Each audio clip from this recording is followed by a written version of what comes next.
அது மட்டும் இல்ல மாப்பிள, உன் மேல இருக்க கோவம் முழுக்க அவளை இப்போ ஒரு பத்திரகாளியாவே மாத்தி வச்சிருக்கு. இந்த நேரத்துல நீ எதையாவது தெரியாம பேச போய் அது உங்களுக்குள்ள ஏதாவது பெரிய சண்டையாயிர போகுது மாப்பிள. மாப்பிள, நான் அதனால தான் மாப்பிள வேணான்னு சொல்றேன். கொஞ்சம் புரிஞ்சுக்கியேன். சரி விடு, எல்லாம் சரியாயிடும். ஆனா ஒண்ணு மாப்பிள, அந்த கண்மணி கண்ணுல இருந்து நீ தான் ராசதியை பார்த்துக்கணும். டேய், இதெல்லாம் நீ எனக்கு சொல்லணுமாடா என்ன? ஆ? டேய், ஏன் சொல்றேன்னா ராசாத்தி வெளுத்ததெல்லாம் பாலுன்னு நினைக்கிறவ. அதோட இல்லாம அந்த கண்மணி சும்மா இருக்க மாட்டா, ஏதாவது இடைஞ்சல் பண்ணுவா. மாப்பிள, கண்மணி இடைஞ்சல் பண்ணுவாங்கிறது தான் நமக்கு தெரிஞ்ச விஷயமாச்சே. அதனால தான் சொல்றேன், அவ விஷயத்துல கொஞ்சம் ஜாக்கிரதையா இருங்க. அவ எடுத்து வைக்கிற ஒவ்வொரு அடியும் நீ கூடவே இருந்து கொஞ்சம் கவனமா பாத்துக்க. ம், சரி மாப்பிள. அது மட்டும் இல்ல மாப்பிள, இன்னொரு முக்கியமான விஷயம். இன்னொரு முக்கியமான விஷயமா? சொல்லு மாப்பிள.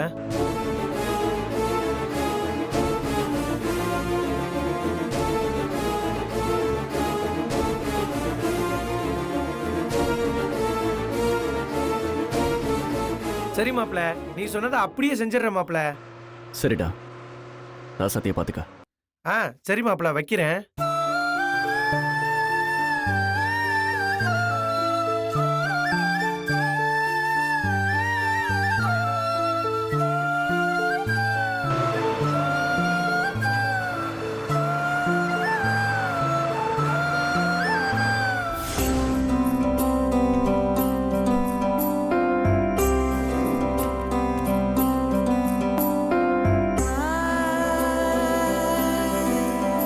ஆ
பெரியம்மா கிட்ட நான் போய் சொல்லணும். பாத்தீங்களா என் ராசாத்திய பாத்தீங்களான்னு பெரியம்மா கிட்ட போய் நான் கெத்தா சொல்லணும். உன் மாமனுக்காக அந்த பெருமையை தேடி தருவியா?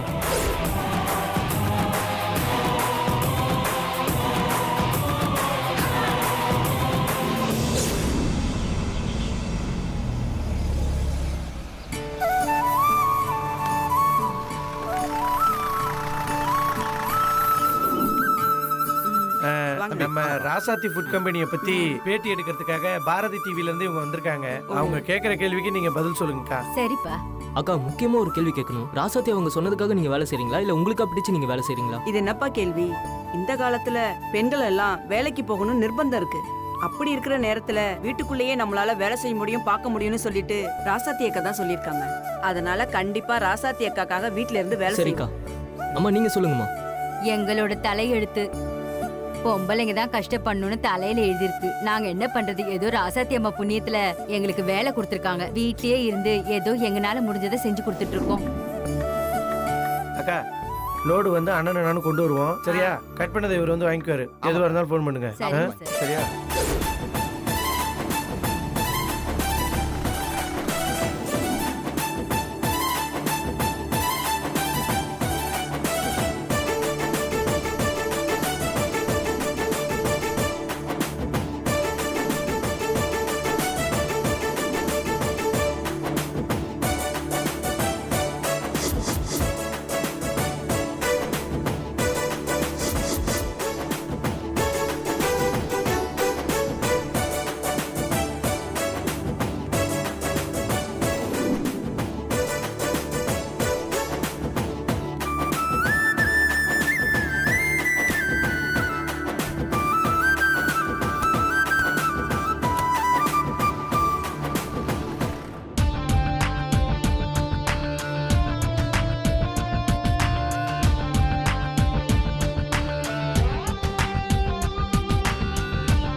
Excuse me. வாங்க Hello. இனியன். எப்படி இருக்கீங்க? நல்லா இருக்கேன் சார். நீங்க எப்படி இருக்கீங்க? டிராவல்லாம் எப்படி இருந்துச்சு? நல்லபடியா இருந்துச்சு சார். வீட்ல அப்பா எப்படி இருக்காரு? எல்லாரும் நல்லா இருக்காங்க உங்க சார். வைஃப் எல்லாம்? நல்லா இருக்காங்க நான் சொன்னதும் வந்ததுக்கு ரொம்ப தேங்க்ஸ். சார். என்ன சார் நீங்க எனக்கு இப்படி ஒரு வாய்ப்பு கொடுத்ததுக்கு நான் தான் உங்களுக்கு தேங்க்ஸ் சொல்லணும். நான் உங்க நம்பிக்கையை காப்பாத்தி நம்ம டீமை நிச்சயம் ஜெயிக்க வைக்கிறேன் சார். உங்க மேல அந்த நம்பிக்கை எனக்கு நிறைய இருக்கிறதுனால தான் உங்களை நான் கோச்சா செலக்ட் பண்ணிருக்கேன். வாங்க பிளேயர்ஸ் எல்லாம் போய் பார்க்கலாம். போலாம் சார். வாங்க.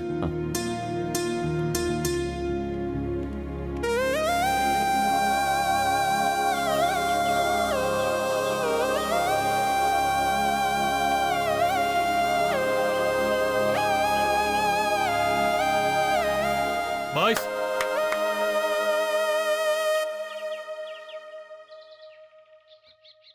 நம்ம கோச் சேதுராமன் சார் பர்சனல் ஒர்க்னால வீட்டில் இருக்காரு. ஸோ புது கோச் அப்பாயிண்ட் பண்ணியிருக்கோம். இனிமே இவர் தான் உங்களோட coach Iniyan.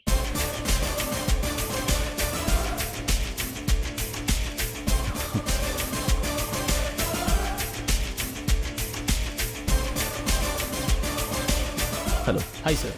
Hi. Hello sir. Hello. Hi coach. Hello. Hello. Hi sir. Hello. Hi bro. Hello. Hi. Thanks. Hi. Hi. Hello. Hello sir. Hello. Hi sir.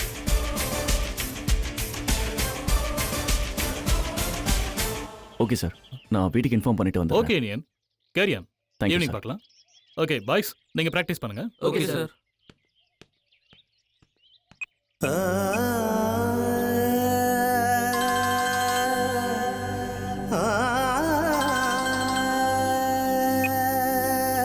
Hello சொல்லு மாப்ள. டேய், நான் சென்னைக்கு வந்துட்டேன்டா. நான் பாண்டியன் சாரையும் பிளேயர்ஸ் எல்லாரையும் மீட் பண்ணிட்டேன். ஆ. மாப்ள, இன்னைக்கு ஈவினிங்ல இருந்தே கோச்சிங் ஆரம்பிக்கிறேன். சரி, இப்போது ராசதிட்ட போனை கூட நான் பேசணும். ராசாத்தி கிட்டியா மாப்ள? ஆமாண்டா, என் மேல இருக்கிற கோவம் குறைஞ்சிருக்கும். கொடுத்து பாரு, நான் பேசுறேன். சரி மாப்பிள்ள, நான் போய் கொடுக்குறேன், நீ லைன்லயே இரு.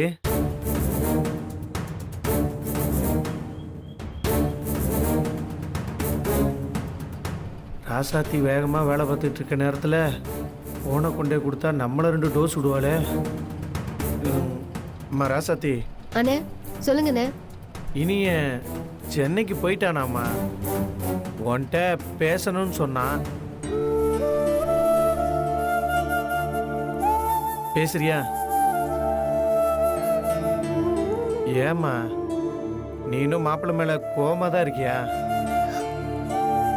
இல்லண்ணே, ஏன் மாமா மேல நான் எப்படி நான் கோவப்படுவேன்? என்ன, அவர் என்கிட்ட பொய் சொல்லிட்டாருங்கிற வருத்தம் மட்டும்தான். அந்த வருத்தமும் அவர் எனக்காக தான் பொய் சொல்லியிருக்காருன்னு தெரிஞ்சதும் போயிடுச்சு. ஆனா நான் இப்ப கவலைப்படுறதெல்லாம் என் மாமாவுக்கு இவ்ளோ பெரிய வாய்ப்பு கிடைச்சும் அவரை சந்தோஷமா வழி அனுப்பி வைக்காம முகத்தை திருப்பிக்கிட்டு அவரை சங்கடப்படுத்திட்டேனே, அதானே. அது மட்டும் இல்லைன்னு இத்தனை நாள் கழிச்சு வீட்டுக்கு வந்த மாமாவுக்கு ஒரு வாய் தண்ணி கூட கொடுக்காம விட்டுட்டேனே. எனக்காக அவர் வீட்டை விட்டு வந்து எந்த ஈகோவும் பார்க்காம எங்க குடும்பத்தோட இருக்காரு. அவரை போய் கதவை சாத்தி அசிங்கப்படுத்திட்டேனே. அவர் மனசு எவ்வளவு பாடுபட்டிருக்கோம், அதை நினைச்சா தானே என்னால தாங்க முடியல.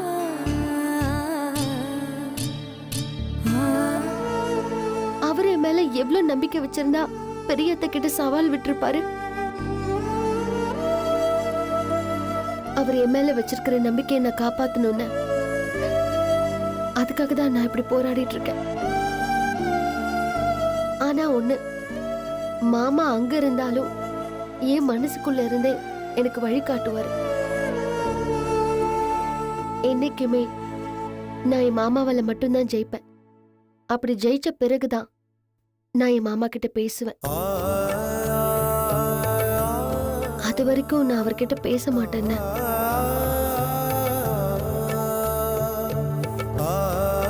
ராசாத்தி, அது இல்லம்மா, நான் என்ன சொல்றேன்னா, இல்லன்னு, அது வரைக்கும் நிம்மதியா அவர் அங்க வேலை பார்க்கட்டும், நான் என் வேலையை பார்க்கறேன். சரிம்மா, அப்புறம் உன் இஷ்டம்.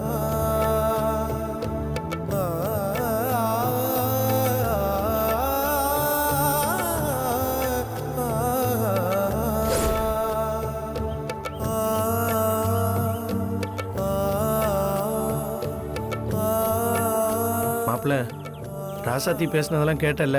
கேட்டேனே, எல்லாத்தையும் கேட்டேன்டா. சரி, அதை விடு. ராசாத்தி என் மேல கோவமா இருக்கலன்னு தான் கேட்டேன். அது ஒரு விஷயம் இல்லடா, அது போக போக சரியாயிடும். நீ அங்க நடக்கிற விஷயம் எல்லாத்தையும் எனக்கு சொல்றா. சரி, நீ எல்லா லோக்கல் கேபிளுக்கும் இன்ஃபார்ம் பண்ணிட்டியா? பண்ணிட்டேன் மாப்பிள்ள. அப்ப என்ன கூப்பிடு, அவ பேசுறத பார்க்கணும். புரியுதா? ஆ சரி மாப்பிள்ள, பண்ணிடுறேன் மாப்பிள்ள. மாப்பிள்ள, ராசாத்தி பேட்டி கொடுக்கறத நான் மட்டும் பார்க்க போறதில்ல, அது ஃபேஸ்புக்லயே வரணும். அதை பெரியமா பார்க்கணும். சரி மாப்பிள்ள, நான் ஏற்பாடு பண்ணிடுறேன் மாப்பிள்ள.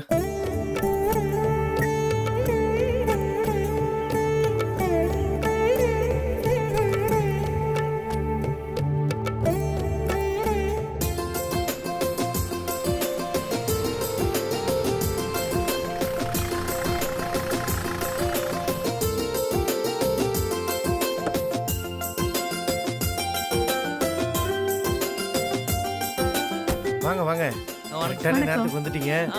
ராசாத்தி, ராசாத்தி வாமா. அண்ணே. அம்மா, இவங்க பாரதி டிவி சேனல்ல இருந்து வந்திருக்காங்க. உன்னை ஏதோ பேட்டி எடுக்கணுமாமா. என்னதுக்கு பேட்டி எடுக்கணும்? நான் எதுவும் பெருசா பண்ணிடலையே. இல்ல மேடம், நாங்க வளர்ந்து வர இளம் தொழிலதிபர்கள் பல பேர்கிட்ட பேட்டி எடுத்து அதை நாங்க ஒளிபரப்பிட்டு இருக்கோம். பாக்குறவங்களுக்கும் ஒரு மோட்டிவேஷனா இருக்கும்ல. இப்ப கூட நீங்க புதுசா ஒர்க் ஃப்ரம் ஹோம்னு ஒரு புது கான்செப்ட் பண்ணியிருக்கீங்க. வழக்கமா பெரிய பெரிய கார்ப்பரேட் கம்பெனில தான் இந்த மாதிரி கான்செப்ட்லாம் பண்ணுவாங்க.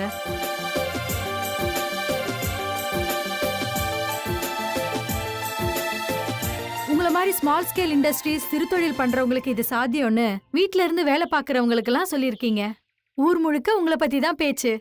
அதுவும் உங்ககிட்ட வேலை பார்க்கறவங்க வீட்டுக்கே போய் நான் பேட்டி எடுத்திருக்கேன். அவங்க எந்த அளவுக்கு வேலை பார்க்கறாங்கன்னு பார்த்துட்டு வந்திருக்கோம். சும்மா சொல்லக்கூடாது. உங்க ஒர்க்கர்ஸ் எல்லாம் அவ்வளவு உண்மையாவும் நேர்மையாவும் தரமாவும் காய்களை நறுக்கி பேக் பண்ணிட்டு இருக்காங்க.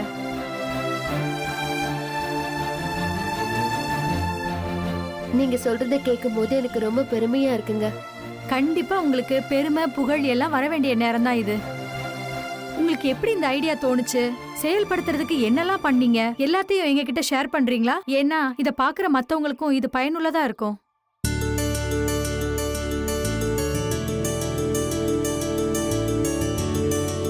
சரின்னு சொல்லு ராசாத்தி. சரிங்க. எல்லாத்தையும் arrange சரிங்க. பண்ணுங்க. நீங்க எல்லாத்தையும் எடுத்து வைங்க, நான் நாக்காளி எடுத்து வந்துடுறேன். உட்கார. தள்ளிக்குங்கம்மா.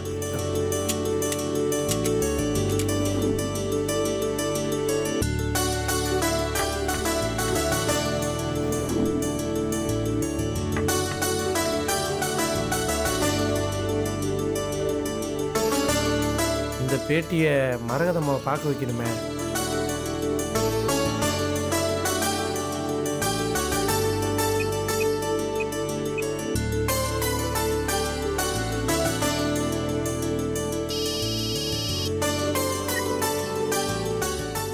சொல்ல அழகு. அப்பா, நம்ம ராசாத்திய டிவி சேனல்ல இருந்து பேட்டி எடுக்க போறாங்கப்பா. அதான் லைவா டெலிகாஸ்ட் பண்றாங்க. நீங்க உடனே டிவி பாருங்கப்பா. அப்படியா?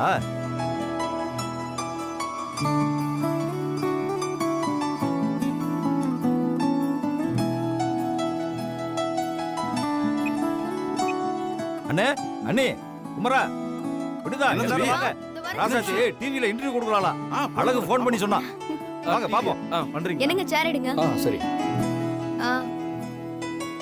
சித்தப்பா உட்காருங்க. உட்காருங்க. அம்மா கொஞ்சம் தள்ளி நின்னு பாருமா. அட மாப்பிளைக்கு ஃபோன் பண்ண முட்டுட்டா.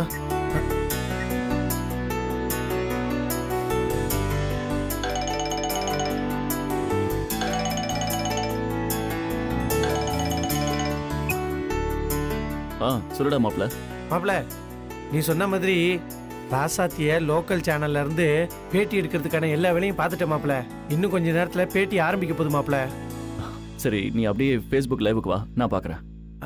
அப்படியே மாப்பிள. சரி மாப்பிள. சரி, நான் வைக்கிறேன்.